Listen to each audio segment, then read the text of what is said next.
Good afternoon. Welcome, all of you. Thank you so much for being here. We are going to get this meeting started. This is the Wasatch Front Regional Council meeting. Today is October 26, 2023. We appreciate each of you joining us. It is 2:06 p.m. My name is Dawn Ramsey. I have the privilege of serving as chair this year of the Wasatch Front Regional Council with all of my fine colleagues who are here and those joining us online. Thank you so much for being here. I would like to do introductions very quickly. And so if we may, Mayor, let's start with you. We'll go around the table and then we'll hit everybody in the room. Thank you. Bob Dandoy, Royce City. Carlton Christensen with Utah Transit Authority. Laureen Kamalu, Davis County Commissioner, but representing Utah Association of Counties. Troy Walker, Draper City. Jeff Silverstone in Mill Creek. Ted Knowlton, WFRC Deputy Director. Bob Stevenson, Davis County. Andrew Gruber with WFRC. Andrea Pearson, WFRC. Beth Holbrook, Utah Transit Authority. Mark Shepard, Clearfield City. Gage Floor, Weber County Commission. Cal Musselman, Utah House. Carlos Braceras, UDOT. Dwight Petro, Layton City. Mike Caldwell, Ogden City. Dirk Burton, Mayor of West Jordan. And by the way, if you look at my tie, that's actually a virus. You can see I'm carrying a virus with me today. Great. Jordan Chandler, WFRC. Why nobody's sitting by you? Rosie Hernandez, Wasatch Front Regional Council. Lauren Victor, WFRC staff. Marsha White, WFRC. Trina Kettleson, Better City. Jory Johnner, Long Range Planning Group, WFRC. Miranda Jones Cox, Government Affairs, WFRC. John Larson with Salt Lake City Transportation Division. Hugh Van Wagenen, WFRC staff. Marion Florence, Finance, WFRC. Meg Townsend, Community and Economic Development, WFRC. Bert Granberg, the WFRC Analytics Group. Ben Withrich, Wasatch Front Regional Council staff. Wayne Bennion, also with council staff. Justin Smart, WFRC Consultant Communications. Byron Head, WFRC. Chris Day, WFRC Analytics. Bill Harris, WFRC Analytics. Christy Dahlberg, WFRC staff.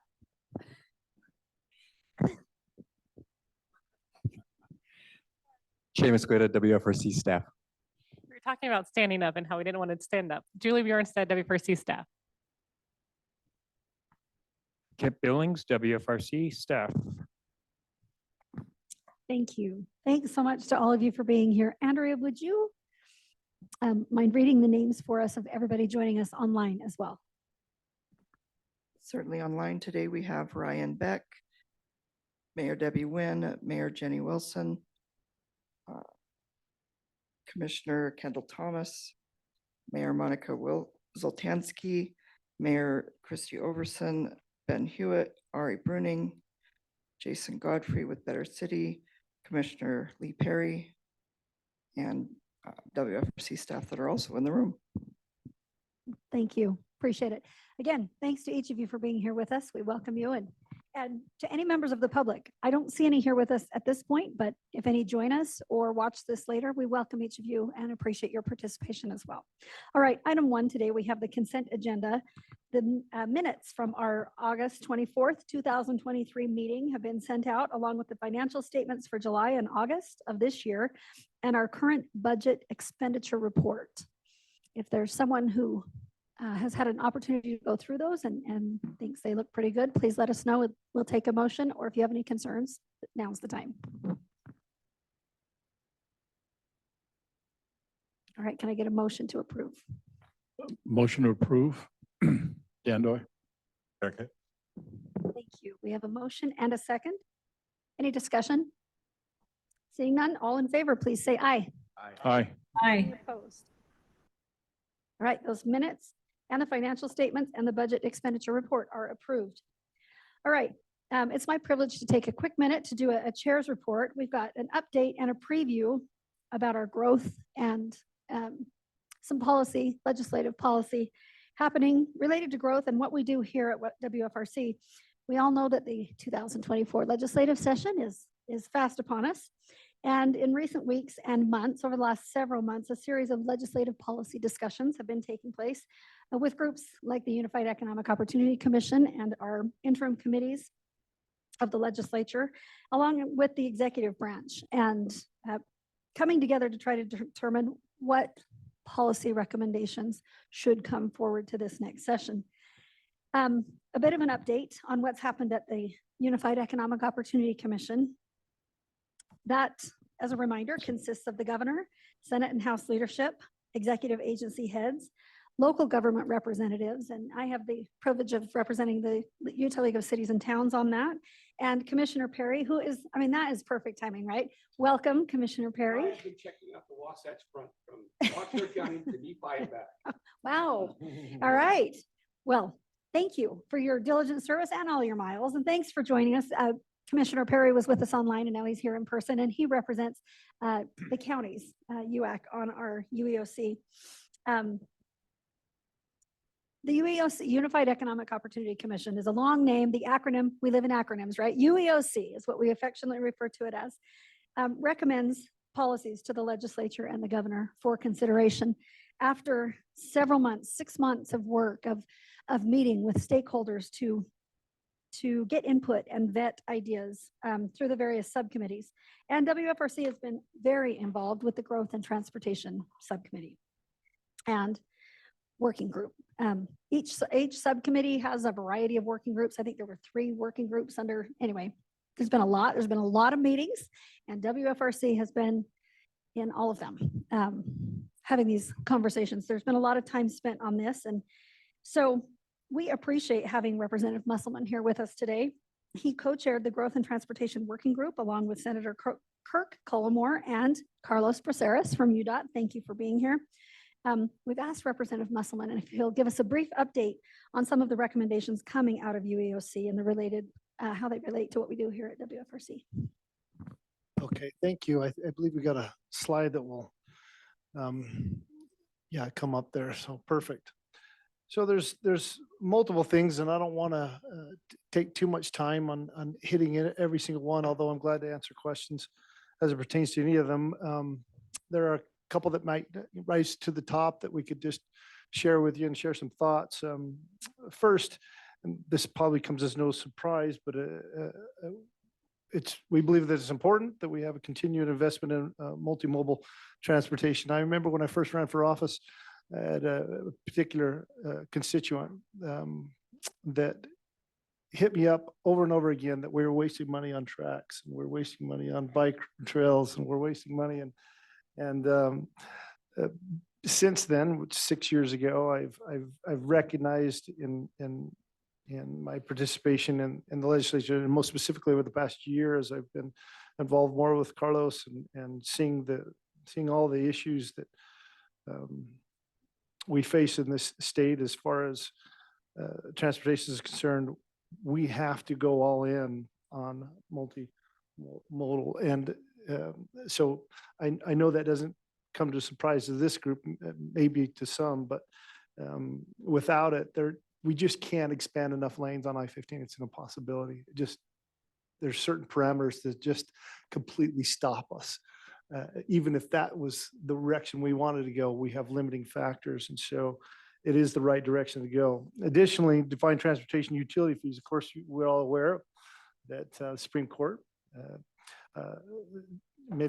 had a decision that was clarified that the transportation utility fees were eligible for municipalities. And so with that going forward, we want to make sure we establish parameters and guardrails to make sure that there's a process that's in place for imposing those fees that is palatable and appropriate. And additionally, I know there's been concern from municipalities and administrative authorities that we've had an awful lot of legislation over the past few years as it pertains to growth. And I get that, I do. And I think the other legislators do as well. There won't necessarily be a piece of legislation that states that we need to allow this to unfold, and there's reasons for that, but there's certainly a message that has been expressed, and I'll continue to express that message in representing this group on the Hill. And I think it's appropriate to let that unfold, because there's so much we just don't know, right? What's going to happen, and the ramifications of those, and how what'll effect it'll have, and if it does what we hope, and there's a positive effect on affordable housing and more housing. I would only add maybe a small caution. And I want to do that with great humility and without any kind of, heavy-handedness. Well, I'll just give you an example. Mayor Dandoy, who's a mayor in my particular district, invited me to come up to the track station on 4,000 along with other representatives in our area to go over what they had done as far as meeting the requirements from the state. And they had done exactly what was required, and wanted our input and our thoughts, and to share with us what, the process that they went through to get to that point. And I think that's it. First of all, he kind of knew that I was in real estate, and so was the other representative, and wanted our sincere feedback on, okay, now we've done everything, now what happens? What do you guys think? And we had some input there and some advice to give him. But I think that's important, to share your message. Don't think for a second that it's a waste of time. In fact, it's a great value to invite your representatives, your senators, to meet with you and to look exactly what you've done, because without that, there's no way of knowing whether or not you've done what you need to. Now, with the caution, I would just add, based on especially maybe some of the tone that came from the governor and some others, that we cannot ignore what has been legislation that's passed, nor can we look to do workarounds. If we do, then any message that I give on let's let things play out will fall completely on its face. So that would be my cautionary kind of thoughts. There are some other things we're looking at doing, and we'll let those play out. We just don't know exactly how they'll land, but there's been a lot of discussion on what we can do to help municipalities and to help especially that missing middle.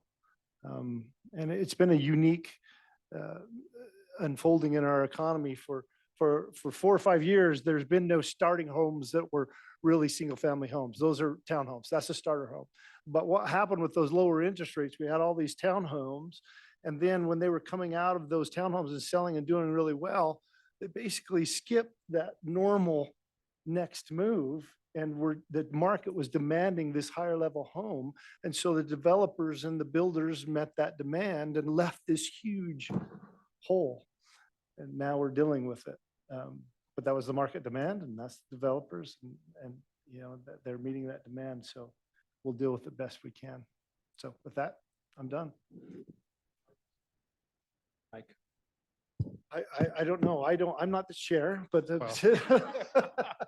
when she's quiet, I can go ahead. So, one of the things and one of the important elements that I think, because I think that what the legislature and I think some cities have been trying to do is really, really good. But I think that one of the aspects that's being left out is all the other elements in trying to create this affordable housing. And one of them goes to the builder developer. And I think that this is one of the things that the legislature's got to look at. And I think also communities has got to look at is how do we involve the builder developer to basically come in and, in a sense, incentivize them to be able to create this product that you're referring to. Because it doesn't matter what the communities do, it doesn't matter what the legislature does, until the builder goes ahead and starts creating that product, it isn't going to happen. And I think that's one of the elements that you've got to look at. And I know you work with some very intense builders that maybe could help direct that. So, sure.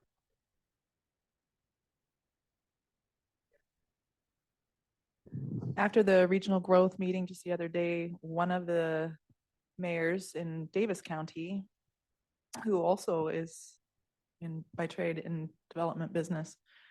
He just said there are absolutely so many other factors, not the least of which right now are interest rates. Projects that have kind of been in the works are now stalled. And so, yeah, I mean, I appreciate all of our great interest in housing and affordable housing and housing affordability. It's a complex subject for sure.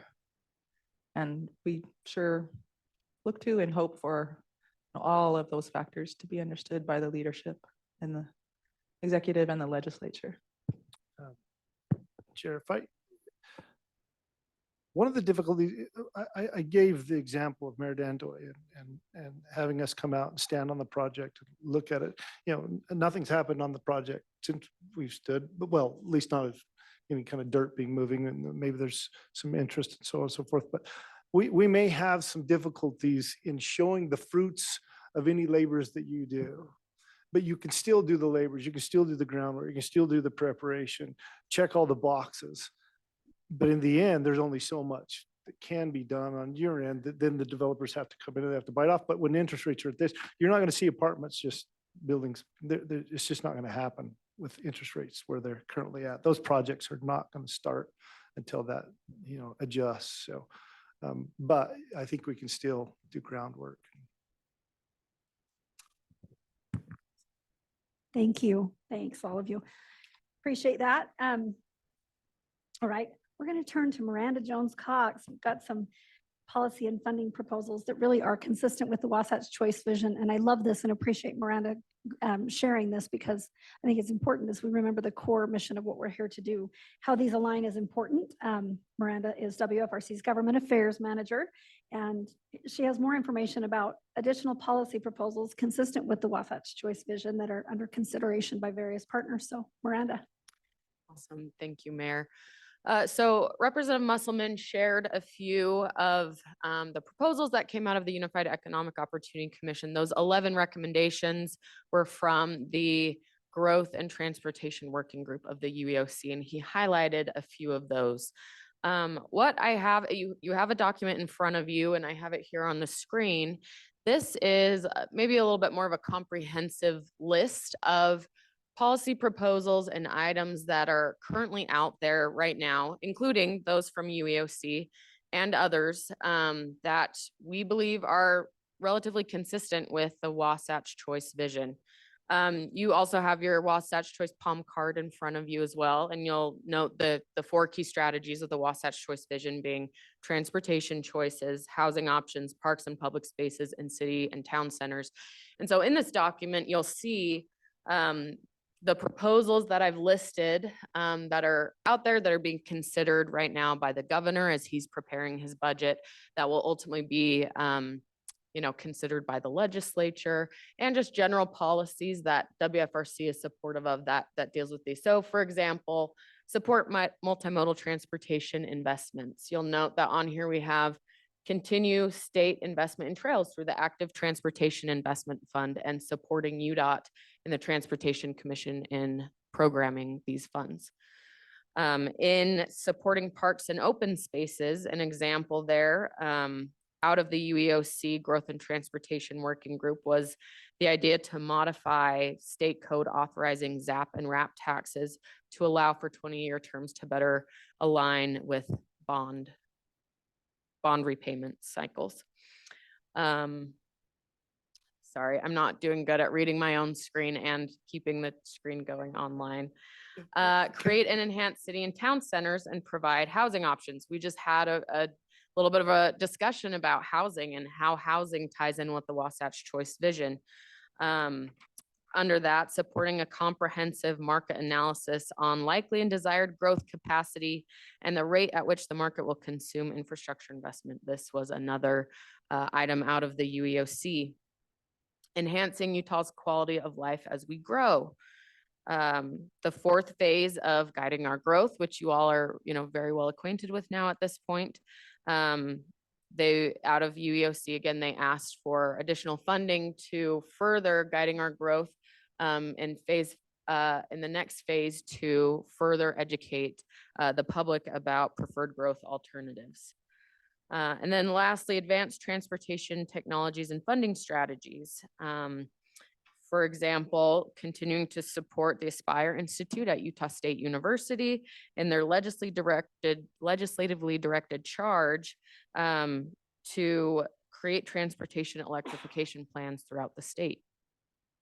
So I just want to note that, you know, these recommendations or these policy proposals here they're not necessarily recommendations from WFRC, but generally we find them consistent with the Wasatch Choice vision. And as we work towards and move towards the legislative session, which is, as Mayor Ramsey noted, rapidly approaching, these are the things that will be on the table that we'll be considering, and that will continue to share with you all where these proposals are going, which partners are involved in these, and how it might impact you and in your organizations and in your local governments. And so with that, I hope this, you know, we're not able to get into the details of this document. Feel free to read through this.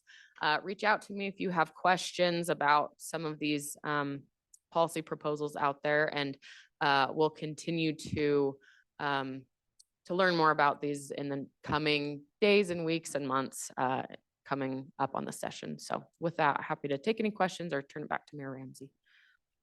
Thank you. Anybody have any questions for Miranda? Mayor Burton? On the ZAP wrap, right now, is that on a 10-year term? You're suggesting going 20 years? I believe so. Again, not necessarily suggesting as WFRC, but that was one of the proposals out of growth and transportation from UEOC. So yeah, I believe that's the moving from 10 to 20 would help with bond repayments. So, Yep, Mayor, and the point of that, of course, is that the typical bond term exceeds 10 years.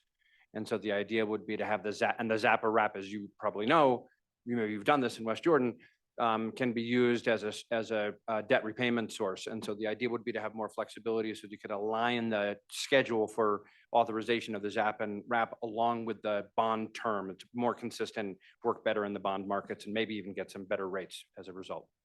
And I agree that's good because I think these are beneficial, but do they even need to sunset at all? Could they just keep going? Can I speak to that a little bit? It's going to be a heavy lift to get it to go to 20 years. It will not be easy. That being said, I mean, the argument is sound. You're still allowing the citizens get the option as to whether they voted it up or down, but it will be that'll be a pretty big hurdle. So to make it, we wouldn't have a chance at. So you're saying I'm just thinking too big. Maybe. Thank you. Mayor Petro, did you have something? I was just going to comment also on this, on the ZAP wrap, and in my case, ramp tax. We have it coming up for an election again, and I'll tell you, if we could, knowing how quickly that first 10 years passed, a 20-year would be awesome, simply because of, like you say, the bonding, but more importantly, the fact that I'm okay with the 20-year because I think the citizens do need to vote on it, but I was excited to see this on here, and I'm willing to champion it however we can. Mayor Ramsey, Commissioner Fackrell has a comment or question. Commissioner. Yes, I have a question on this ramp tax or the ZAP tax or whichever one you want to call it. You know, if we're putting in infrastructure and those kinds of things, it would be a great benefit to be able to use that tax for a longer time. In fact, it would be a legislative move that I feel would be a better tax than having to put in, you know, having property tax, because it's a sales tax and everybody uses it. And everybody uses the different facilities, whether they're from the counties or the cities. It's used by people from out of the country that might be coming here for a destination marketing item. So if we could somehow make it to where that ZAP tax or ramp tax goes on as a future item, even if it was brought up to the for a vote for the people, I think would be a great idea. Awesome. Thank you. I just one other comment, and this isn't on that, but more on the market analysis. I just want to the market analysis in and of itself, standalone is a good idea to, to kind of see what the market pressures and what we think will unfold. The market analysis, of course, no different than whether it's for a single house or a city or a state or a neighborhood. It's a snapshot in time, but then it's done. My hope, and I want to throw this out there, and that's okay. Hey, my hope is that we expand it a little bit into an ongoing database that uses data, and maybe in market analysis happens every so often, but use the actual infrastructure data in a compiled one piece of database instead of at a state level trying to figure out what water projects should be funded or who should be able to get tap money to improve their sewer district. If we knew in the one database the age, size, age and size and condition of infrastructure, that would be a big deal. But that's going to take everybody to be willing to share that data to a collector. So I just thought I'd put that out there for you to anticipate. Thank you. Appreciate it. Okay, really quickly, Commissioner Fackrell, I appreciate that you weighed in and we welcome you, and also Mayor Daly, Mayor Lang, and Mayor Stenger, who have all joined us since we started. So I just want to point out that we appreciate each of you being here. And with that, Miranda, thank you. Mayor, can I make one brief concluding comment? Well, two, actually. First, I want to express appreciation for Representative Musselman. You all may remember that Representative Musselman recently joined the Wasatch Front Regional Council as a member, as the appointee of the House when Representative Schultz, well, you all know Representative Schultz is moving forward, and he stepped off the council, and Representative Musselman has stepped into that position. And Representative, it's been great. You've just jumped right in. And I was going to say with both feet, but I think one of the ways that I would describe what Representative Musselman is bringing is he's got a foot in, and I'm going to count up to 3 feet here. I think he's got a foot in the legislature, of course. He's got a foot in the private sector and knowing the development world. And he's now with us, got a foot in the sort of planning and local world. So that counts up to 3 feet. But he's really embraced it in a really collaborative and knowledgeable way. So I just wanted to acknowledge that, your contributions right away. So thank you, Representative. And then the last thing I'll say, Representative Musselman was talking about how the market conditions are making it such that development projects are in many cases stalled. And you all know this, you're experiencing it in your communities. And at the same time, there's all these legislative requirements to do. You were doing many of them already before the legislative requirements, but there's a lot of legislative requirements that are out there. Modern income housing plans, station area plans, there's lots of tools that are available. And I take, Representative, what you said as a very positive encouragement. Even though the market is weighted now, you all and we all can continue moving forward with getting the plans in place. So to some extent, some of them may lie in wait until the market conditions are ready. To that point, I just want to have a reminder that we provide technical assistance to communities. We do this in collaboration with our transportation partners and our counties. We provide technical assistance to you all, the TLC program, station area planning, to help you figure out what your best path forward is, an optimal development. The Roy Frontrunner Station is a great example of where we've been able to provide assistance. So Meg Townsend, Community Economic Development, coordinates most of our work in this area. So just as a little reminder. Thank you. Madam Chair, can I just ask for a quick point of clarification? For sure. There's been a lot of talk about an upcoming session, but I don't have that on my radar or calendar. I don't know. I don't know. Is that something I need to be worried about? There's some sudden amnesia setting in. I think it's. Sorry, I couldn't help it. It depends what you decide to do with your life, Mayor. It may still matter. I hope you sleep like a brick all of January through March, whatever. I hope it's just awesome. Yeah, good. Thank you. All right, next up, item 2B, we have an action item. We need to look to approve WFRC's 2023 Title VI plan. This is only something we do every few years. We're going to turn to Andrew to start us off with this. Thank you very much, Mayor. You all know that WFRC works diligently to keep our policies and our plans updated and follow best practices and be in compliance with all state and federal regulations and policies. In that spirit, we're bringing this item to you today. As a recipient of federal funding, federal transportation dollars, WFRC is required to adopt policies with regard to non-discrimination and public engagement and limited English proficiency. And the point of this is, of course, to comply with federal regulations, but to do our job in an effective way and to engage with the public. So we have Lauren Victor in our long-range planning group has been shepherding this process in collaboration with Andrea Pearson, and she's going to give you a brief update. I will just say that they are important but relatively routine documents that we have basically just done a data update on, and we're bringing them to you for your consideration and approval. So Lauren? Yeah, thanks, Andrew. So Title VI of the Civil Rights Act states that no person in the United States shall, on the grounds of race, color, or national origin, be excluded from participation in, be denied the benefits of, or be subjected to discrimination under any program or activity receiving federal financial assistance. So as a subrecipient of Federal Highway Administration and Federal Transit Administration funds through the Utah Department of Transportation, WFRC has a comprehensive plan, which has now been updated. As part of the Title VI update, WFRC also updated its limited English proficiency plan and the public participation plan. The goal of the limited English proficiency plan is to ensure that all residents of the Wasatch Front region can, to the fullest extent practicable, participate in the transportation planning and decision-making process.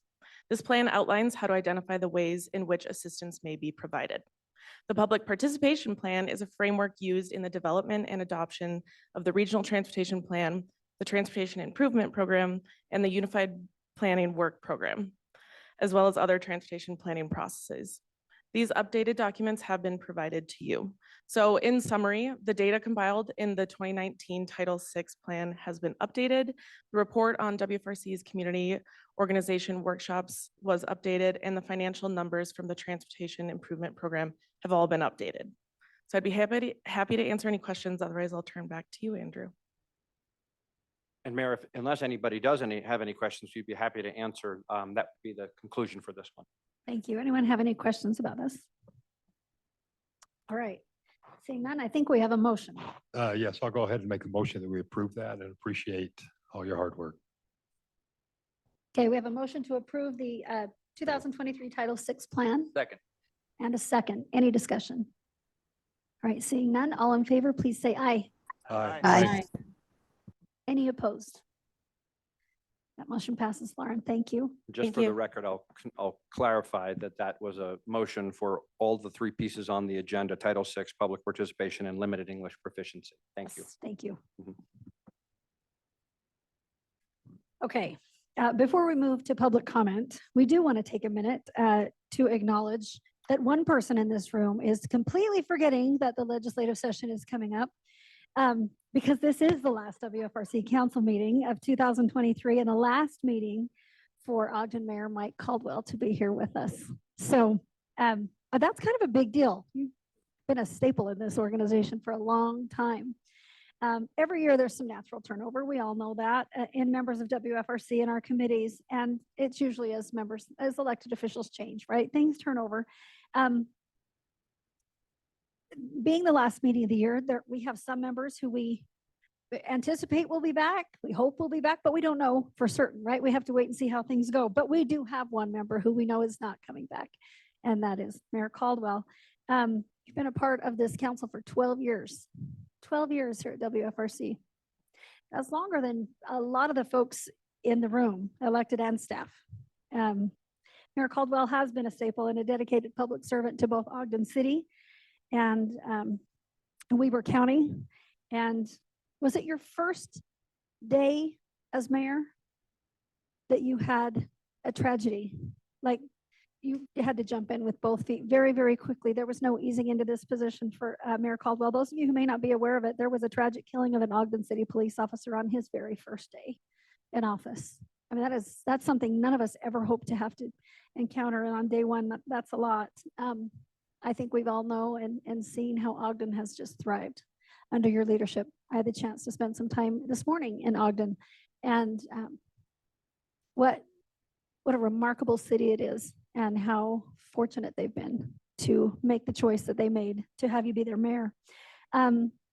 One thing I want to note about Mayor Caldwell, he doesn't even know that I'm doing this, but what's he going to do? Like, I have an open mic. I'm just going to do what I'm going to do, right? He's always looked out for the interest of Ogden City, and he's looked beyond just the city. He has been a leader for Weber County and also for this region, for the state. He's done a lot, and had a big picture vision of what's best for Utah, what's best for his region, what's best for the communities that are close to Ogden, that rely on the leadership and the services and all of the things that Ogden provides. He's been a leader for this entire state, and he served as president of the League of Cities and Towns. He served as chair of Wasatch Front Regional Council. There's a long list of his accomplishments. He's been on the Active Transportation Committee since 2013, served as chair of that. He's currently still the chair of our Budget Committee since 2021. The list is long, but we don't want to let today go by without embarrassing someone who's going to hate this, and he'll probably hate me, but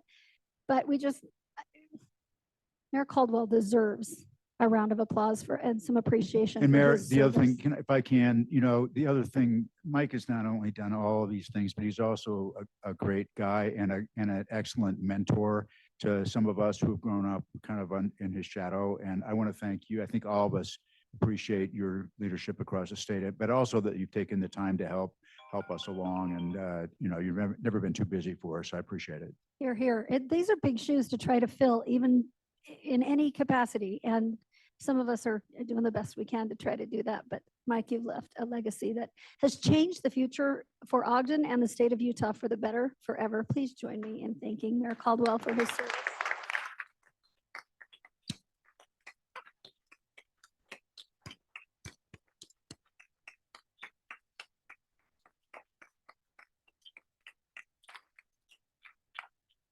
You're all very kind, and I told Andrew I was not coming if there was going to be pomp and circumstance on my last meeting, but it's been a pleasure to serve with you all. And it's actually what gets you through all of that. And you're right, my first day on the job, I had 5 officers shot and 1 killed, and 7 a.m. The next day was the lead story on the Today Show. Exactly what you want to roll into as you're brand new and have no idea about anything. So I'm going to put a lot of that on my team. I've got a great team of people up there, and we've had a good council to work with. And it has been one of the great honors of my life to serve with you all and with the team we have up there. So thank you all, and continue fighting the good fight and doing what you're doing. Thank you, Mayor.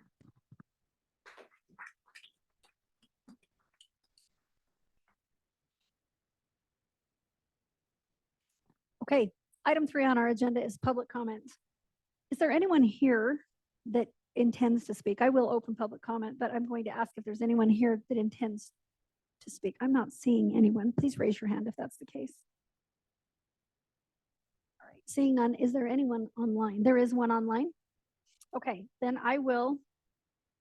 In my city, I don't ask for a motion to open public comment, but we've done that here in the past. Yeah, okay, I'm going to open public comment, and we will give everyone 2 minutes to speak and address the council. And please give us your name and the organization that you represent, or tell us where you're from. And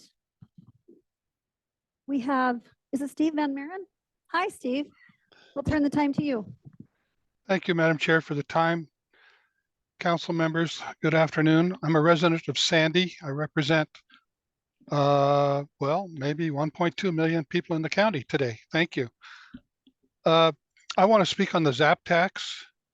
I don't know about RAP, but ZAP has been a great thing for the county, and I would like to see the rate doubled, but I don't want to extend it to a 20-year term, because that will cause more interest to be paid on the longer term bonds. If you can't do it in 10 years, maybe it needs a different funding mechanism. And a lot of people think they're tied together, but they're not. It's it's a county offering. They're separate. You have to vote on the bond. I don't think we get to vote on the ZAP tax. That's just approved when necessary by the county council. So double the amount, but don't extend the term. Thank you for your time today. Thank you, Steve. Thanks for joining us. Had the privilege of sitting. Steve attends a lot of meetings. He stays very aware of what's going on, and appreciate his time and his service. Thanks, Steve. Is there anyone else that would like to speak? Okay. Madam Chair. Yes, Mayor Wilson.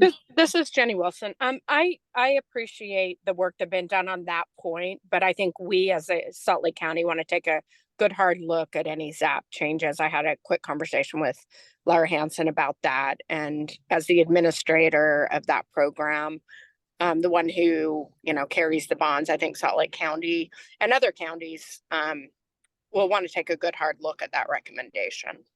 And thank you, Steve, for your comments. Thank you, Mayor. Appreciate that. I think there will probably be a lot of discussion. As you just said, there will be a lot in different counties will want to weigh in. A reminder, it's not a proposal of WFRC. This is something that UAOC is recommending be considered by the legislature. So there will be a lot of opportunity for conversation, but appreciate very much you weighing in, and we'll look forward to seeing how that turns out. Thank you. Anyone else? Okay. I'm actually going to close the public comment period of our meeting. And right now, just make note that this week was the Utah Transportation Conference. It's the largest annual transportation related gathering in Utah. And really hats off to everyone here who played a part in that. There's a lot of fine people in this room that did a lot of work for that, and we appreciate it. This was the first year the conference was Utah Transportation rather than the UDOT conference. And so Carlos Braceras, we're going to ask if you can just maybe give a little bit of brief rationale and tell everybody why that changed from the UDOT conference to the Utah Transportation Conference. Thank you, Mayor. Yeah, I'm a little stunned. It's been a long week, and so we've all just come. We finished about 1 o'clock this afternoon with the Utah Transportation Conference. We've been holding the UDOT. We've been calling it the UDOT Annual Conference for over 35 years. It started very small and it built over time. And in fact, I had this clever idea, I don't know, 10, 12 years ago, inviting a certain young mayor from Ogden to come and speak with the then Lieutenant Governor. And he put a slide up, and what is it you said? For Sarah, tear down this sign. Tear down this sign. It was at the mouth of Ogden. We put up a big sign a couple of years before because there was people riding in the road and there's no shoulder, and he wanted to get bikes up there. Yes, we are going to get the extra funding for that trail. He and I have done some bike rides, but it's kind of along the lines of we are changing quickly as a community, and no one entity, no one city, county, state can do anything alone. And so this was about bringing us all together. And so it's not the UDOT conference, I was going to introduce a new acronym today, the UTC, Utah Transportation Conference. So we said this is the first one. We had about 2,500 people there. It was great to have the partners, our 4 MPOs, our transit districts. UTA was well represented, won a few awards today, Carlton, congratulations. And Wasatch Front did as well, yeah. And so it's a change in, it's a change in name, but it's hopefully it's been noticed. It's a change in philosophy of how we approach transportation in the state of Utah. And so, your support last year in helping with the Utah Trail Network, it's going to help get Mayor Caldwell's trail done that he's been pushing on for a long time, but it's going to do so much more around in all of your communities as well. So I think it was successful. 2,500 people, we think. Nobody really came up to me and said this sucks. But so we'll see what the survey results say. People tend to be a little more, I'll say, honest when they don't have to give their name and do it in front of you. But it was really, I thought, well received. Lieutenant Governor Henderson kicked us off. We had some great panels. Ted, the panel today, outstanding. Natalie Gochner moderated it, but Ted's the one who pulled it together, and I thought it was really well done. Just trying to get an idea, of handle on how growth. And so, I don't know, Mayor, if I could babble on or stumble on for a long time, but I don't need to. I want to thank, Wasatch Front and everyone, UTA, and how much work they helped us put this together, and look forward to next year being better, bigger and better. I don't know if bigger is needed. 2,500 people is an awful lot of people. Thank you. And thank you and all these other organizational leaders for your collaborative approach. It is special in Utah. We know that, we talk about that, but it isn't something to take for granted.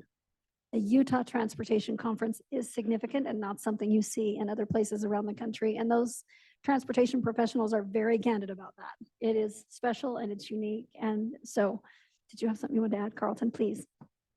Just really quickly. First of all, our thanks to Carlos and his team for having that original vision, and folks were super collaborative. We have talked a little bit about how it would be great to make sure some of our local officials get there maybe next year. I think that's going to be an important part of it. We were really pleased that some of our federal folks flew in for that conference, and I happened to moderate that panel, but what they were saying to me backstage is we've not seen anything like this in any of other states, and how impressed they were with that experience. And then last but not least, we gave out these hats, and apparently Andrew was looking for one, and I just wanted to let him know that I have one. So I don't know if he ever got one, but I have two already. okay, So, you did but get I'm always one. happy to take another one. You can give them to folks here as well. They're cool hats. All right. Please. I also wanted to just comment really quickly. I also had an opportunity to do a panel on transit, and connected to opportunity was the title. And I really felt that that was very apropos given how Carlos opened up the conference talking about connectivity and how we are going to do this in a multifaceted way. And I cannot say enough about how incredibly thoughtful UDOT was in trying to create this environment that is talking about all of these options. There is just, all of us are going to have to collaborate to some extent to figure out strategies moving forward to address growth. And so I just wanted to compliment UDOT, as well as your team obviously did a lot of work behind the scenes. And we did win awards, and we won awards on OGX. So yay, thank you very much, Ogden. That was a perseverance that I hope you feel real rewarded with that. So thank you so much. Awesome. Thank you, Andrew. Can I supplement very briefly by noting, first of all of this talk about multimodal, as you all know, this is what we preach in Utah's Unified Transportation Plan, which Jory's going to talk about in just a minute. 2,400 attendees. I love the idea next year of having more local officials there. It has been very much like a transportation professionals conference. So if there's 2,400 last year, let's go for 2,500 next year with 100 local officials. Okay, that's our goal. Deal? Okay. Yeah, and excuse me, Mayor, but our intent when we first started this, and it still is our intent, is we have various professionals that need to get certifying credits. And so this has been the cheapest way for us, for all the engineers and all the other professionals to get their certifying credits, as opposed to them going to, flying around different places to different classes. So all those continuing education credits are a foundational element of this conference. You mentioned there were several awards given, and I just want to highlight, there was an award given to one of our great staff here at WFRC, Bill Harris. Bill, where's Bill? Where's Bill? There he is. So Bill is in our analytics group, and as such is more used to sort of like thinking deep thoughts and doing great analysis behind a computer screen, and probably doesn't get to stand up in front of 1,000 people and get applauded very often. But there's a picture. That's what happened this morning for Bill. And just really briefly, he got this award for the work that he and the analytics team have done to help you better utilize technology in decision-making in transportation. And so there's this map, there's an image of it here, statewide traffic volumes. So of course, the volume of use of our roads now is a really critical factor in what needs exist, and then also forecasting into the future, right? That's the work that we do as a Metropolitan Planning Organization. What are the needs in the future? And so this travel demand modeling and forecasting that we do in collaboration with our partners is a critical element of that. Well, what Bill and the team did is they enhanced that data and then they converted it into a map-based form that is now available statewide. And there's an image there on the screen. This hasn't been done before, but now anybody, transportation planners, engineers, developers that are working in real estate, local government officials can go and easily zoom in and click on any facility in the state, now any roadway facility, to see what the current utilization is and what the forecasted utilization is, which is really important to decision-making. And that's just one example of the great work that the team is generating here. So Bill, thanks team, nice work. Wanted to highlight that. Thank you, Mayor. So awesome and well-deserved. Congratulations and thank you. Congratulations again to everybody. It's awesome. All right. All right, next we have a presentation. We're going to turn it to Commissioner Gage Furr to talk about our Wasatch Front Economic Development District, please. Thank you, Madam Chair.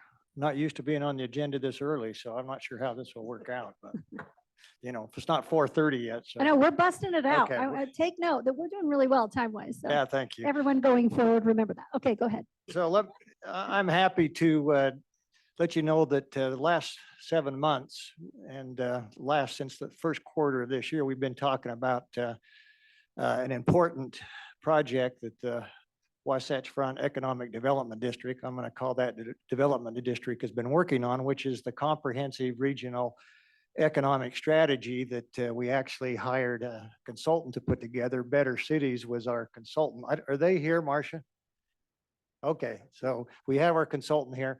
I'm very happy to present. We now have a conclusion to that. This last Monday, the development district actually did a formal and last approval after a 30-day waiting period to approve that study.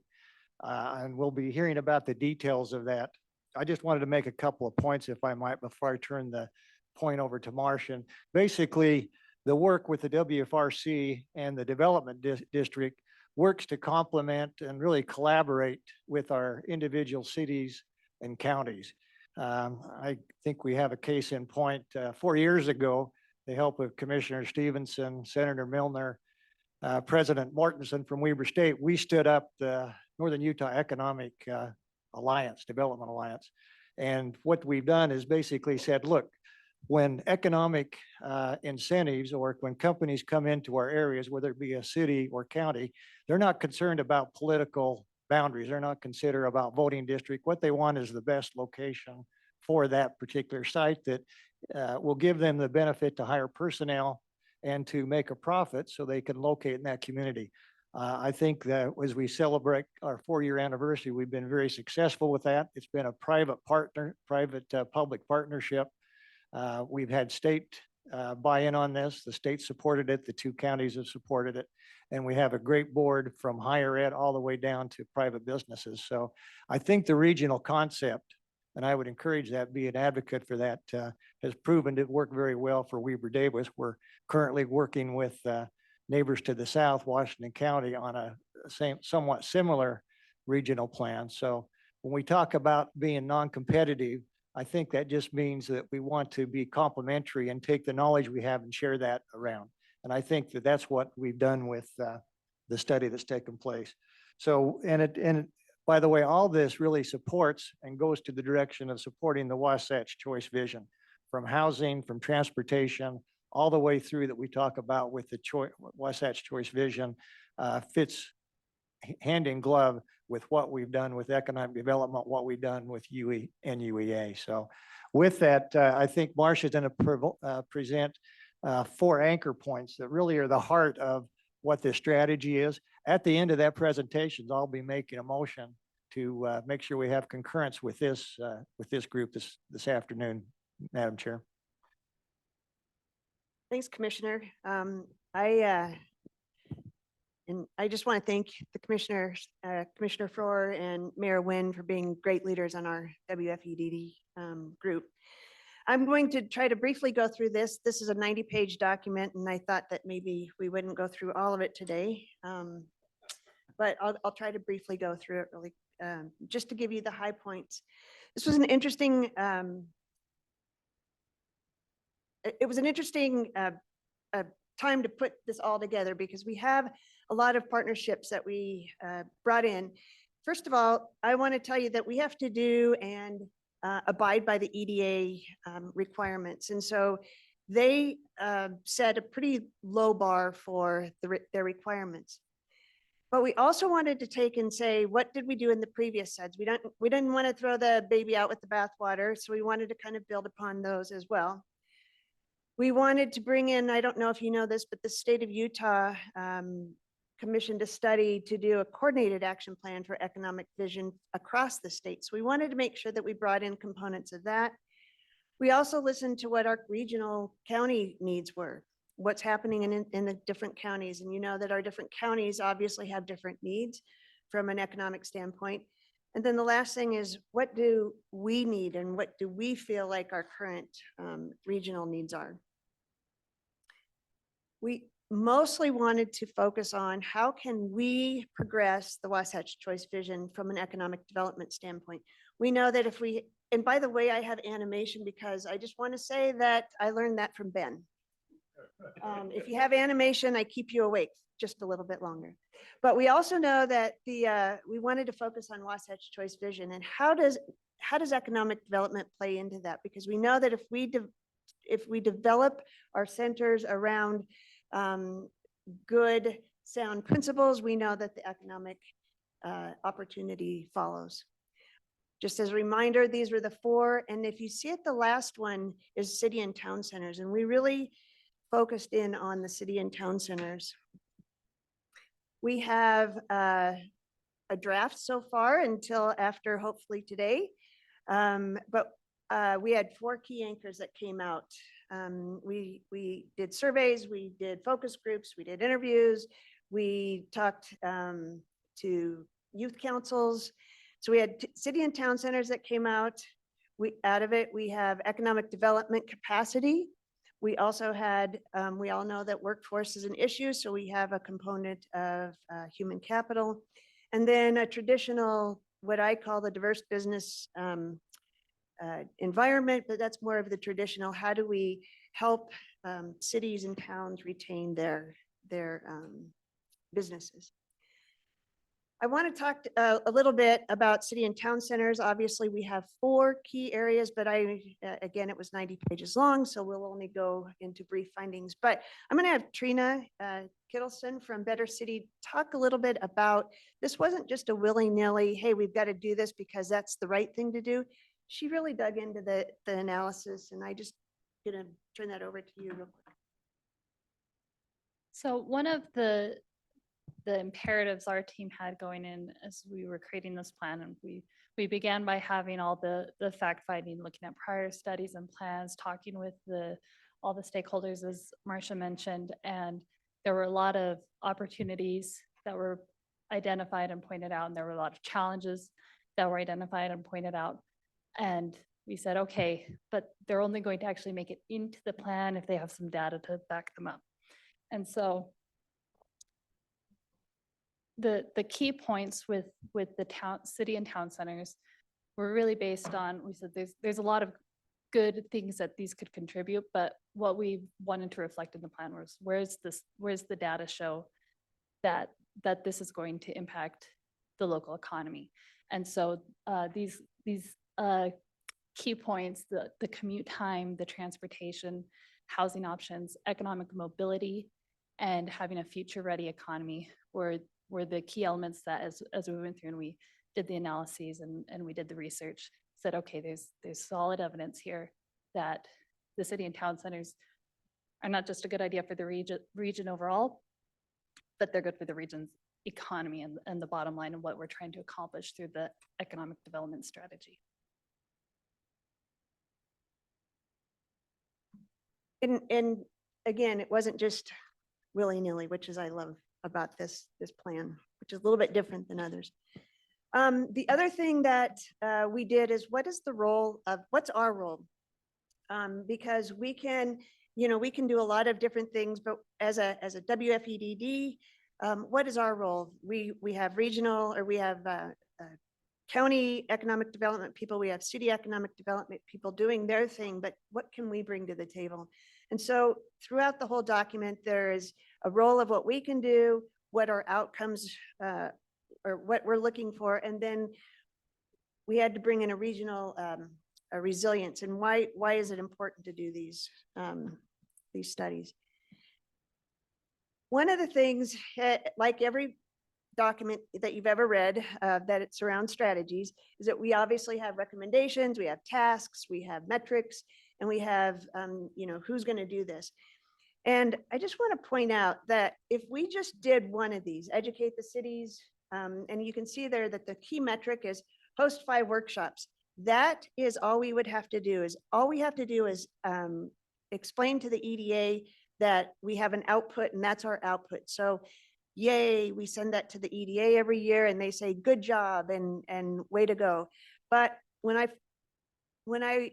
first started talking to Better City, and I saw Jason online too, I didn't want just a document that had output. I wanted a document that actually had outcomes. And so we went through and said, okay, what can we show from an output of hosting 5 funding opportunities to how does that equate to, are we doing and having an outcome in our region? And so I just pointed this out because I think it's really important that down the road, we want to make sure that what we are doing, if we host a funding opportunity, that actually that needle will move. And so that was kind of my whole idea, not my idea, but we worked through a lot of that. So we have this progress dashboard set up for all of our key metrics that we have throughout the document. The last thing we did is we also brought in what I call a dashboard profile. And we looked at not just metrics, but what are all the dashboard profiles? And I know there's a lot of blue and orange there, but the state of Utah actually had a dashboard that they wanted us to incorporate. And so we incorporated quite a few of their key dashboard metrics into a dashboard. So we've got progress and then we've got a dashboard. And we're going to be working to try to make that more of an online version so that we can go and see how are we doing in the region. Any questions? Marcia and Commissioner Floor, I don't have a question, just one quick comment, which is, and Representative Musselman was sort of getting at this a little bit before, there is a timing mismatch sometimes in development, right? That what the market can bear today, Mayor Shepherd knows this, of course, what the market can bear today may differ from what you as local elected officials and communities recognize as sort of the optimal long-term development for your community. And one of the things that I think is like a takeaway from this comprehensive economic development strategy, and as you said it, Commissioner Floor, also in the Wasatch Choice vision, is that this centered development strategy is in of itself a really great strategy for local sustained economic opportunity over the long term. So it can inform what were the decisions that we're making, that you're making at the local level as you work with the private sector, but can inform your decision making about what are the developments that we seek, what are the developments that we approve and that we actually facilitate in your own community. So trying to help get at that mismatch and the centered development strategy, great for the region and great for our economic sustainability over the long term. Yeah, absolutely right. Let me make a couple of comments. First off, I want to thank Better Cities and members of my committee that spent the last 7 months dealing into this, making sure that we had a strategy, that we had a document that could live on for a long period of time. And I want to thank the committee for the time, and especially Marcia kind of headed this up. And the other thing I would say is I would encourage mayors, commissioners, council people to take a look at this. I don't think anybody's going to take this home tonight and spend 98-page reading, but look at the highlights and you'll learn something. We're dealing with a situation in Weber County that deals with the city center in an unincorporated area. And this gives us a lot of direction because when Better City did this work, this wasn't done in a vacuum. They talked to government officials, they talked to the public, they talked to people across the state to say really what works and what doesn't work. And so there is some value, some great value in this document. And so I'd encourage those to take what you can, use it, and hopefully you'll get some benefit from it. With that, Madam Chair, I'm prepared to make a motion. Can I Please, just go make ahead. one quick comment? Yes, go ahead. Feedback? Just, Marcia, I noticed how you talked about, you didn't want to only focus on outputs, but outcomes. And I love that so much. What a great, important part of that work. Yeah, and it's not easy to make that jump, but hopefully we'll have some good outcomes and we can report on them.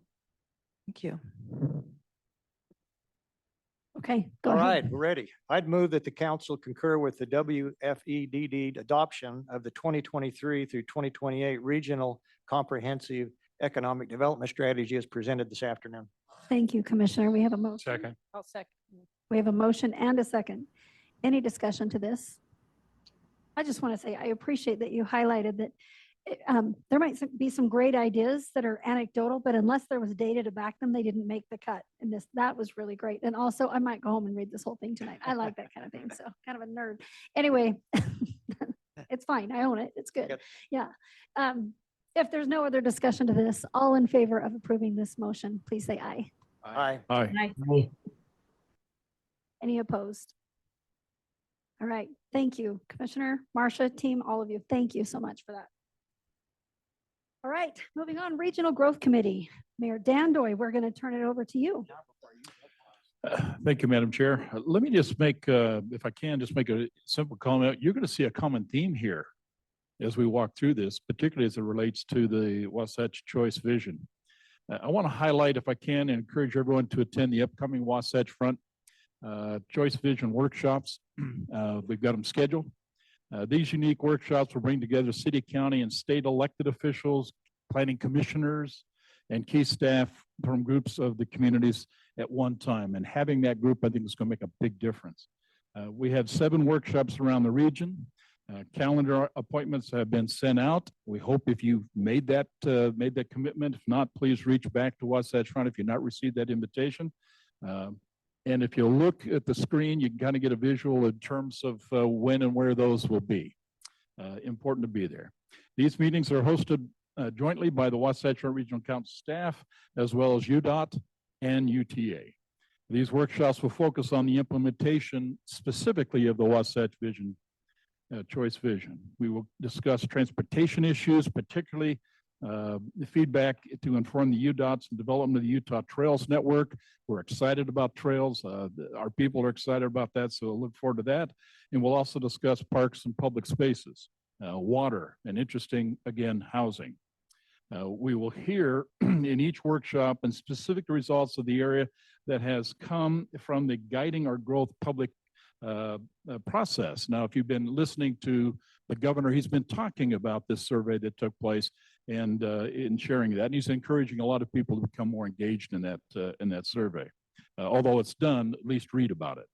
I strongly encourage again that the leaders of each community to attend their prospective workshops and help guide the development under the Wasatch Choice Vision Program. So that was one thing I wanted to share with you, Madam Chair. We have one more topic we'd like to carry on if we can with that. Okay. The next one, we'd like to have a conversation out of the Wasatch Front Regional Council. That would be the Utah's Unified Transportation Plan. This is the 2023 to 2050. Now, Joyner will provide an overview of the recent update from the Utah Unified Transportation Plan. He'll show you the website under the Unified Plan Organization, which you and your constituents can visit and learn about the projects in the plan financial elements, and the benefits to Utah from the implementation of this plan. Now, the Unified Transportation Plan was presented to both the Joint Policy Advisory Committee, as well as the legislative interim session, and just recently from last week, our Regional Growth Committee. So I'd like Jordan, if you can, go ahead, step up and share the message. Thank you, Jordy. Thank you, Mayor. Last saw you all in May when we adopted our Regional Transportation Plan. Appreciate that. Fortunately and unfortunately, we just didn't sit around over the last summer. We brought to you the Wasatch Choice Vision in August, and now I have the pleasure to bring forth to you, last but not least, the Utah's Unified Transportation Plan. This is our 5th iteration of this. We've been working on the plan since 2007 was the first version. It's comprehensive. It includes all the long-range transportation plans from all the MPOs throughout the state. So Cache MPO, Dixie MPO, which is Logan and St. George, Mountain Land Association of Governments, Utah County, and then Wasatch Front Regional Council, along with the state rural transportation plans, which encompass all the areas outside of the MPO areas. It's comprehensive in the fact that it's multimodal in the same way as our regional transportation plan, roads, transit, active transportation, tying to the land uses around the state. And it's even more comprehensive than our regional transportation plans in the fact that it looks at in depth the not just capacity, which was most of the projects in our regional transportation plan, but maintenance, preservation, and operating of existing and future systems across the state. I want to take a few moments. One, show you our unified plan interactive map, statewide map here. A few features within this that you'll be particularly interested in. You can click, this map is good if you want to look at everything statewide. We do have similar and more detail within the Wasatch Choice Vision map and our regional transportation interactive map. So if you want to look statewide, get a big picture, use this for sure. Want a lot more detail, go to the Wasatch Choice Vision or the RTP interactive map. You can click on and sort it by planning area, by modes, phases as usual. You can click on projects, and also you can look at House and Senate districts across the state if you're talking to your representatives about transportation projects.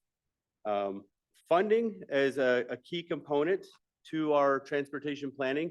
The Unified Plan has 7, I believe, subcommittees. One of those subcommittees looks specifically at the financing and funding of transportation and looking at new funding and existing and what we can afford and build. And so if you click on the planning for our transportation and context, you can look at the funding. As you all know, we're very prudent in our financial assumptions. We have to be reasonable. And fortunately, we have quite a few sources that address all of our modes more recently.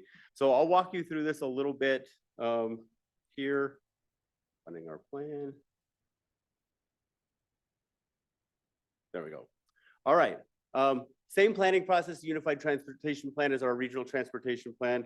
We look at overall needs. So the entire state looks at what's needed and then when those projects are needed in the same phases that we did for our regional transportation plan. And then whatever's left over gets put in the unfunded. Total for the state, there's about $153 billion of transportation need. And as you can see here on this graph, it's broken into roadway capacity, roadway maintenance, preservation, operations, transit capacity, transit maintenance, preservation, operations. And for the first time ever, we have all agreed to have a financially constrained active transportation plan, which is over $8 billion of need for active transportation. You can see that they're both broken out by capacity and operating and maintaining. Unfortunately, but not probably unexpected, we don't have as much funding or projected funding as we have needs. We only have 113 billion, can't believe I'm saying only, right? For those projects. And so you can see the breakout here, same colors, broken out for the funding, prioritized needs versus the total overall need. If you want more detail, well, what makes up the $113 billion need? You can scroll down on this page and see that $94 billion is currently set and in motion. So if we don't do anything between now and 2050, we'll generate about $95 billion of funds for roads, transit, active transportation, maintaining the systems. We have the liberty and we work with you all to assume new revenue sources. This includes registration fees, local option sales taxes, federal funding, things like that. That makes up about $18 billion of our overall revenue. Still leaves us just shy of about $40 billion of unmet need in our planning processes. So it's quite an effort to get to that. Now, if you go down a little bit more, you can identify those same categories by types of facilities. So if you want to look at state roads, local roads, transit, or active transportation, you can see, how much is existing funding versus how much is planned new revenue, or kind of the remaining amount by those categories. And then lastly, I'll give you a snapshot of where these funding sources are coming from. This is looking at 2024. You can look here. Wait, Jory, let me just quick. All the numbers that Jory has been showing you to this point are from now all the way to 2050, aggregated those, $113 billion numbers. That's all in today's dollars, right? Then what Jory's showing you now is 1 year of funding 2024. Just make sure everybody's tracking along here. Thank you, Andrew. You're welcome. Good clarification.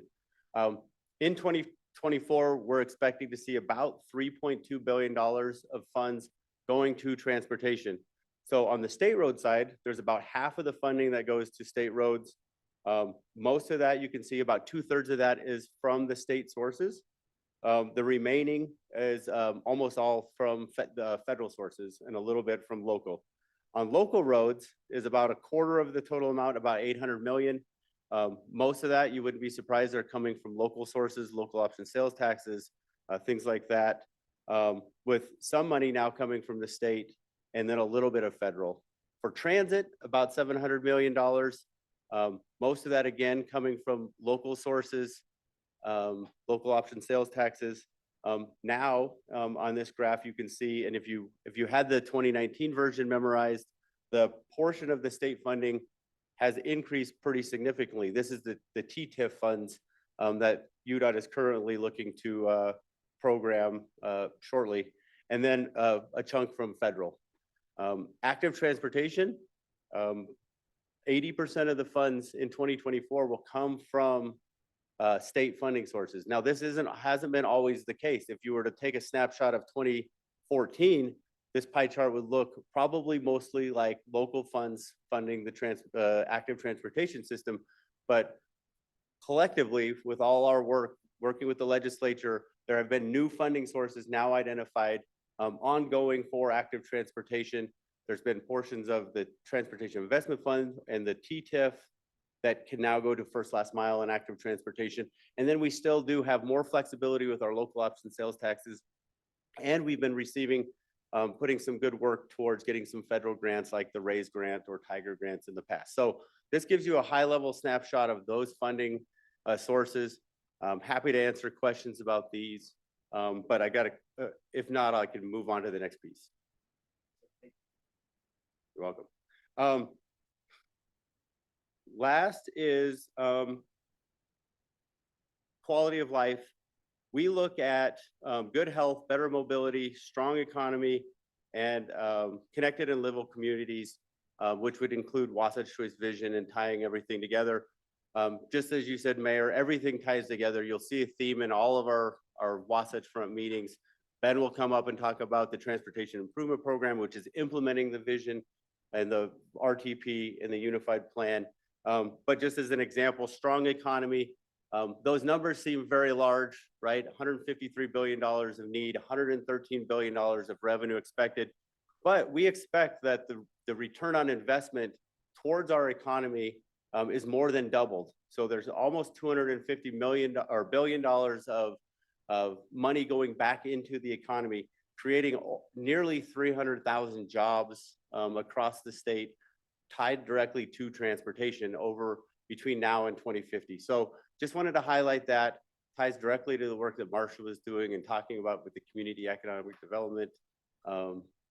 So with that, turn it back over to you, Mayor. Entertain any questions about the Unified Transportation Plan. Madam Chair, if there's any questions, we're certainly ready to have a conversation. Can I just, so as Jory was talking about these quality of life bases, I'll just say them again: health, economy, mobility, and connected communities, those are part of Utah's transportation vision. And so those bases were woven throughout the Utah Transportation Conference, and they're kind of a way that we have increasingly started to organize the way that we approach Utah's Unified Transportation Plan. So they're just kind of really useful bases to familiarize yourself with, and it's part of the beautiful way that we're looking at transportation collectively in Utah to make sure that we're leveraging it to improve our life in every way that we can. Last thing, at the tables, everybody should have a trifold. Andrew's holding it up, Unified Transportation Plan. If you don't remember the website, there's a QR code there. There's some good talking points to that. And if you want more of those, we have plenty of them that we can hand out along with the Wasatch Choice Vision brochure. Madam Chair, with that, any other questions? If not, I'll turn the meeting back over to you. Thank you. I don't have a question. I just do want to mention, first of all, thank you for this, for all the work on this. And as you were talking about a variety of funding sources, right? I just wanted to note that Ryan Levitt, who works with Wasatch Front Regional Council over our federal affairs, and as you mentioned, Tiger and Raise grants and things like that, that we work toward trying to optimize funding. Ryan is a partner in that helps us with that. And he is on the meeting listening right now. So anyway, just wanted to thank him for being here with us as well and for his efforts. Go ahead. Mine is just a historical observation. In the first version of this plan, it was an 8.5 by 11 booklet. And Andrew, in an almost evangelical way, would hold that up at almost every meeting.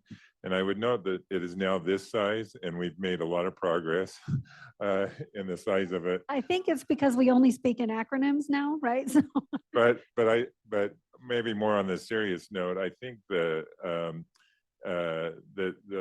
level of specificity that has taken place, the more comprehensive economic component of that, and I think strategically about how we look at that investment has certainly evolved to the better. And that really speaks to a lot of partners being willing to sort of put everything out on the table and to be and to work together for the final outcome of that. So I'm glad that Andrew hasn't given up on his evangelical efforts. So thanks.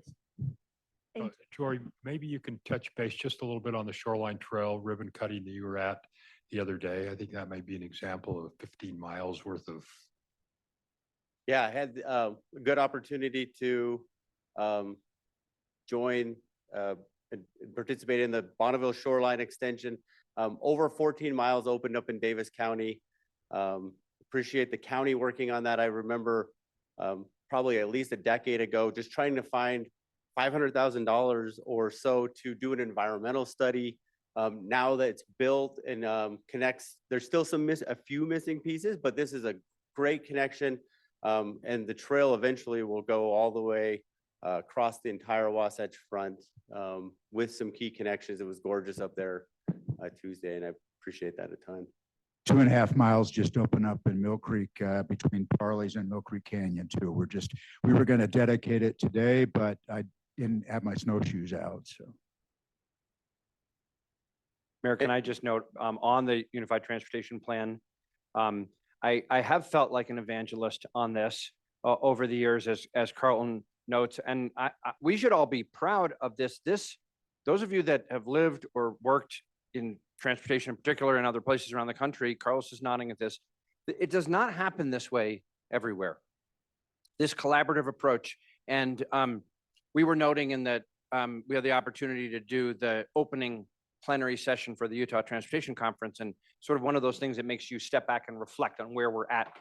And we have this really special spirit and practice of collaboration here in Utah, and thinking about and planning for the future, and having a desire to serve our community and engage in public service. That's what all of you are doing.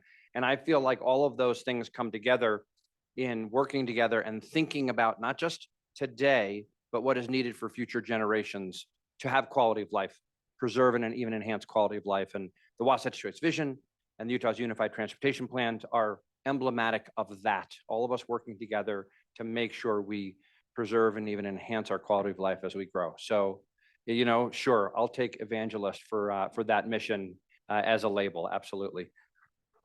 Awesome. Thank you. Mayor, thank you. Jory, thank you. You're welcome. Thank you. Appreciate it. All right, item 6 on our agenda is an update from Mayor Mark Shepard on our Transportation Coordinating Committee. So Transcom. Thank you, Madam Chair. We only have one item on the agenda today, and that's some modifications to the 24-29 TIP, our Transportation Improvement Program. But I do need to make a note because Marcia, alluded to Ben's expertise in animations and that you're learning from him. And I just want to say, you had the picture, the slide with all of the puzzle pieces on it. And I'm just telling you, if it was Ben, those puzzle pieces would have come together and formed a bridge. And so they're still learning to do. And with that, we'll turn it over to Ben.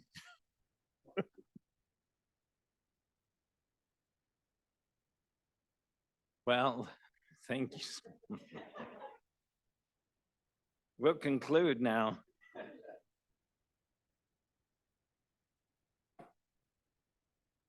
Oh, you're good. So we do have the opportunity to talk about the Transportation Improvement Program as referenced by Jory and others. On the Transportation Improvement Program, this is the 2024-2029. We are moving kind of slow, but this is the first board modification for the TIP. This TIP was approved, as you'll recall, back in August.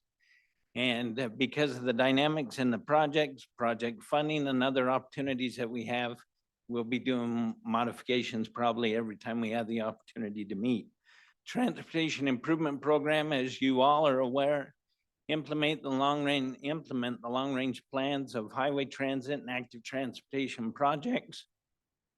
Helps us meet the short range needs along the Wasatch Front, provides for the maintenance of our existing system. Today, we do have the one board modification, and that board modification begins in your meeting materials. There are copies of tables, and these tables identify those projects that need to be reviewed and approved by this body today. We'll go through each one of those projects in a fairly quick manner. Starting with this first sheet here, we have the first project is a project that's on I-80. This project is between milepost 131.4 to 134. It's essentially where the quarry exit is up to the East Canyon Dam. This particular project is a pavement preservation project, and it'll remove and replace 1.5 inches of the asphalt there, giving us a smooth surface as well as prolonging the life of the facility. This is a new project to the TIP. The project is estimated to cost $6.5 million, and those funds are coming from the Transportation Solution Programs of the Region 2.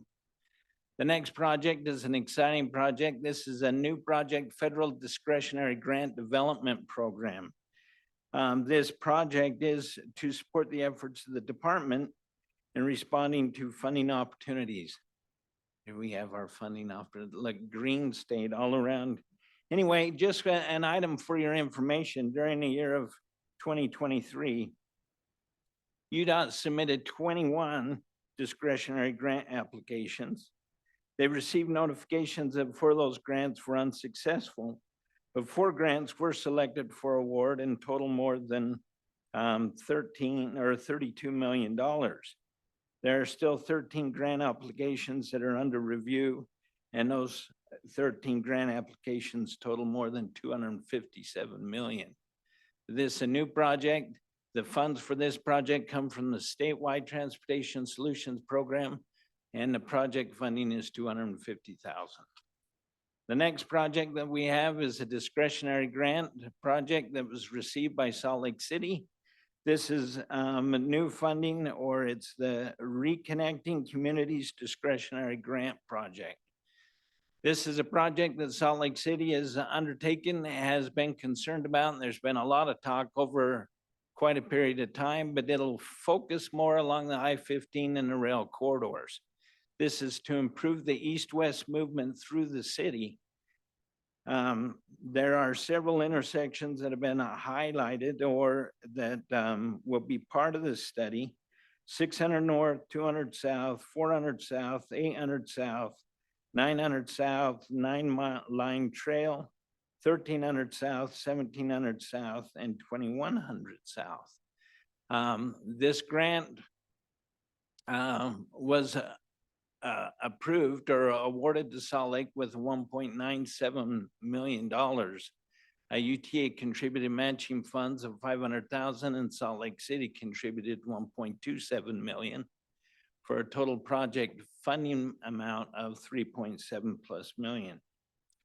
The next project that we have looking at is in Salt Lake City. This is along I-15 between 3300 south to 90th south. When this project was first identified, it was to do concrete spall repair. Now, spalling on asphalt, or excuse me, on concrete, there's a term to describe where the concrete is cracked and delaminates from the subsurface. And there's a lot of factors that contribute to this, but one that we have a lot of opportunity to participate in is our freeze thaw.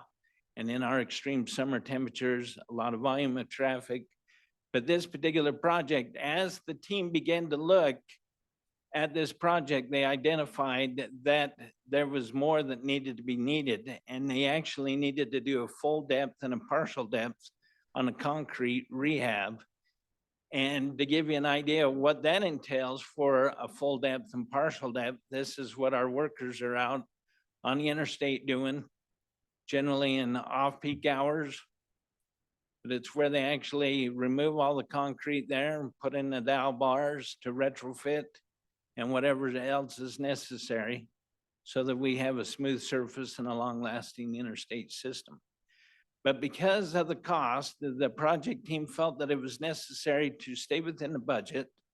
And so they needed to change the scope of the project or the length of the project. And so they identified the priority first, and that section is between 7200 south and 90th south. So the amount of funding stays the same. The old limits were 3300 south to 90th south, but the new limits now are 7200 south to 90th south. Project remains at $7.5 million. That brings us to the next table that identifies the projects to be evaluated. First project on that one is a project on I-15, and this is a project there. There's two of them actually that we'll be looking at together. The first one here is on I-15, 59 south to 6200 south. This is for concrete repair and expansion. This will address the approach slabs and reestablish the expansion joints and repair the adjacent concrete pavement panels. But there's another project.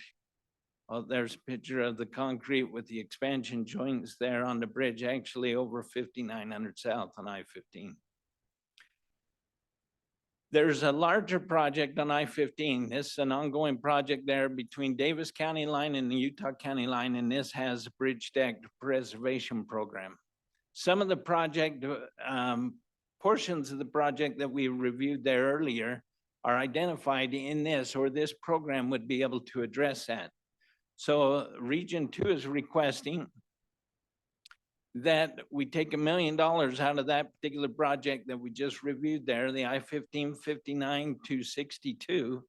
We take $1 million of that and put it back into this bridge deck preservation program. And that would enable that both projects move forward, but we're not duplicating the effort, and the implementation can happen without a significant impact or double impact to the traveling public. So we take $1 million out of the, I just wrote the pins there, but anyway, it balances out to where we have $3 million now in both pins. The next project is a project in Salt Lake County. This is on I-215. This is for bridge rehab on 3 structures that are over I-215. Structure on 700 West, structure on 300 West, and the structure on the UTA tracks line. The 700 West project is a deck rehab. The project on 300 West is also a deck rehab. But then there's some significant work that needs to go on the structure over I-15 or I-215 of the UTA tracks. Because of the complexity of that particular project and the increase on all, the department is requesting that we amend this project with some additional funds. And that would be $4 million, giving us a total project cost of $11.6 million. Those additional funds come from the STP Bridge Program funds that have been on program. Then we go to our last page, and this last page identifies the last 3 projects as part of this board modification. And this identifies the recreational and trails program for the 2024. Now, the trails program was originally approved by Congress back in 1991 through safety. Then it has been continued through our current transportation authorization, or the Infrastructure Investment Job Act. Funds may be used to provide and maintain trails for motorized and non-motorized, as well as including trailside and trailhead facilities and facilities that are accessible with those with disabilities. The Recreational Trails Program is administered by the Utah State Parks. It's 4 projects that are motorized and non-motorized, and the revenue comes from the federal motor tax. Utah receives about $1.6 million annually, and these funds can be contributed or combined with other funding sources. In fact, this is probably one of the exciting parts of the efforts. In 2024, there were 21 projects that were identified for $1.9 million. But with the local match of other sponsoring funds and resources, we have a total program here of $9.6 million of new projects for this coming year. 4 of those projects are in the Wasatch Front area, totaling $396,000, but a significant amount of money throughout the state. That concludes all of the board modifications for modification number 1. Thank you, Ben. Are there any questions for Ben?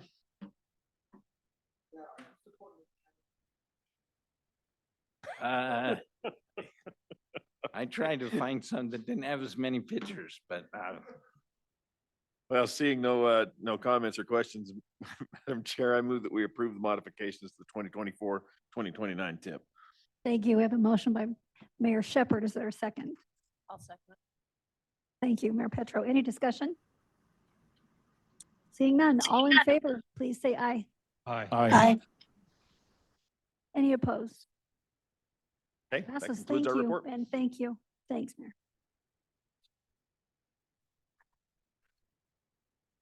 All right, Budget Committee, Mayor Caldwell, we've got quite a bit to go over with this. I'll turn it to you. We do, thank you. And in the spirit of short meetings make long friends, and we're going overboard, I'll try to get to it and be quick. We have 2 action items on the agenda for the council. First up is to accept the fiscal year 23 WFRC audit report. Proud to report that the council's financial statements for fiscal year 23 received an unqualified opinion with no findings or questioned costs, which is always a great thing in there. A copy of the audit report was included in the meeting material previously provided, and a summary of the audit results can be found on page 47 of the report. We as a committee met to review the audit. I want to thank Marion Florence. Hand up, there you go. Thank you very much.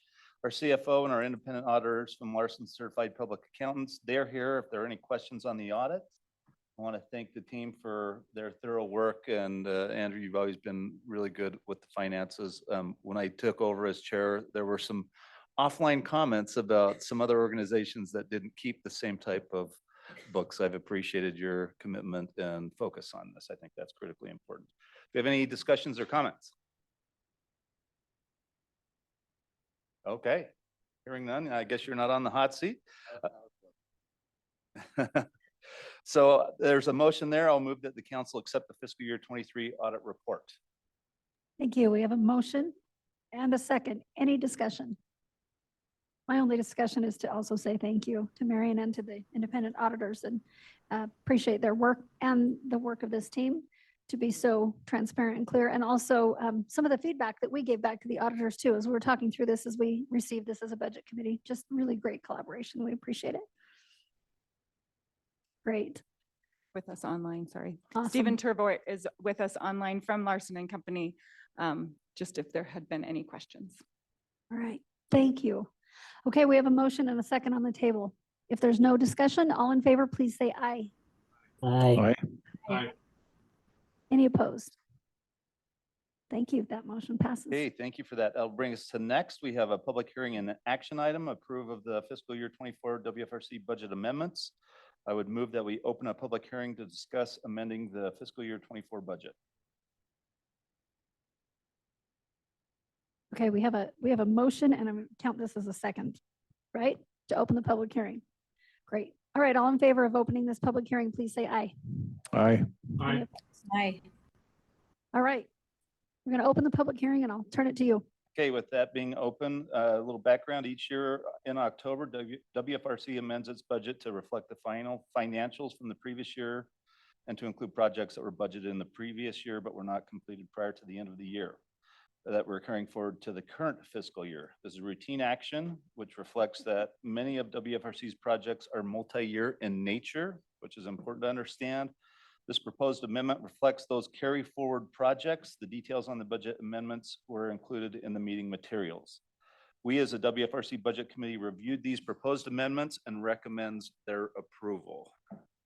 If you have any questions or would like any other details, we have both Andrew and Marion who are happy to help answer any of those questions. Thank you. I'm actually going to open the public hearing and then if there's additional questions, whatever, we'll come back and ask those questions. Okay. Is there anyone here in person that would like to speak during this budget public hearing? Or anyone online? Someone online? Steve? All right, Mr. Van Maren, we'll turn it to you. Thank you, Madam Chair. I have not reviewed it. I have no doubt that it's all in order. I would just like to ask what happened to underexpend from the projects last year. Thank you for your time today. Thank you, Steve. We'll have an opportunity for staff to give us any feedback in just a little bit. Is there anyone else that would like to speak in this public hearing? See anybody else? Okay, seeing none, we will close the public hearing and turn to Marion to give any additional information, answer any questions that the council might have. Sure. And thanks for the public comment. We always welcome that, and especially to our budget committee for their careful review of our audit and our budget amendments. And to the gentleman's point from our public comment, we do not typically, we budget as for entire projects which are multi-year in nature. And so we do typically spend under the budget for each year, and then that amount is typically carried forward to the following year. And so we are not ever in a place where we are spending everything on our budget, but we simply have that in the budget so that we know what we are planning to do. So as you can see from our amendments this year, they are, as usual, all in the contractual line item, which really reflects the fact that it is related to the projects that are multi-year in nature. We haven't changed anything in our amendment, in our proposed amendment, according to the personnel line item or the county dues or anything like that. So it's all in the contractual line item because of those multi-year projects. I hope that that answers his question. Thank you. Do you have anything you wanted to add? Just almost entirely in contractual. There's a few tiny little, very modest modifications in other lines. In the interest of time, I would just say that there's a lot of detail in the budget materials that have been presented to you. Marion and team have gone over this very carefully. There's footnotes, there's tables, there's everything that's there. As has been noted, it is very important to us that we are transparent and prudent in the use of the resources that are in WFRC's budget. So I just want to say, we as staff would be happy to answer any questions now and also at any other point.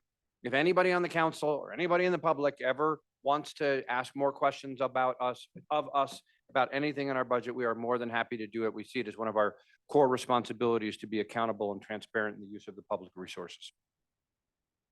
Excellent. Thank you. Anyone else here on the council? Carlton, please. Andrew, and I think this might even answer in part Steve's question, but for your federal funds, if you don't spend them all, you're able to retain those and then reprogram them to other uses, right? I mean, it's not like a sales tax revenue or something that ends. I mean, are you able to keep your residual? Yes, is a short answer to that. Yes, and also we use our federal funds on a reimbursement basis. And so there is never a time at which we are holding more federal funds than we need. That's a good clarification. It's a good point to make. Anyone else? Anyone online? Not seeing anybody. Okay. From a procedural standpoint, as I chair our council meetings, I don't ask for a motion to close the public hearing. I, as chair, close the public hearing. However, we do it slightly different here. I did close the public hearing, but I didn't ask for a motion to do so. I'm just to follow process of how we do it here. Can I get a motion to Motion to officially? close the public hearing. Thank you. Can I get a second? All in favor, please say aye. Aye. Aye. Aye. Aye. Anyone opposed? Okay, officially closed public hearing. Thank you for that. And see if there's a motion. With that, I will move to approve the fiscal year 24 budget amendments as proposed. Second. Thank you. We have a motion and a second. Any discussion? Questions? All right, seeing none, all in favor of approving the fiscal year 24 budget amendments as proposed, please say aye. Aye. Aye. Any opposed? Thank you. That completes the budget committee report. Appreciate it. All right, Mayor Walker, Active Transportation Committee report. I will be very brief. It's been a good year for active transportation, primarily with connection and trail connections that are meaningful and will connect and make it so people can move around easier for recreation and commuting. A couple of ribbon cuttings, you heard about one, 3 major biking, walking projects, Parley's Trail connection from 900 West to the Jordan River Parkway. It's a 2-bridge project over 900 West and one over the Jordan River. Closed the gap that was there in that trail. 300 North pedestrian bridge over the Union Pacific and Front Runner tracks. Big bridge connected and gave better access to that trail. Also opened up West High School students' ability to use that trail to get to school. So really cool there. And then there's some great examples of things that have happened. The 13 miles of Bonneville shoreline that you heard about, again, starts to make that trail really amazing and one we can connect all across our region.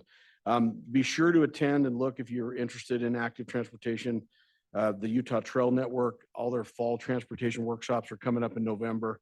That's a great place to learn about what's going on and what we're doing. But we're making huge progress with active transportation, with our legislature and governor committing to it. And I think it ultimately is going to make a great difference.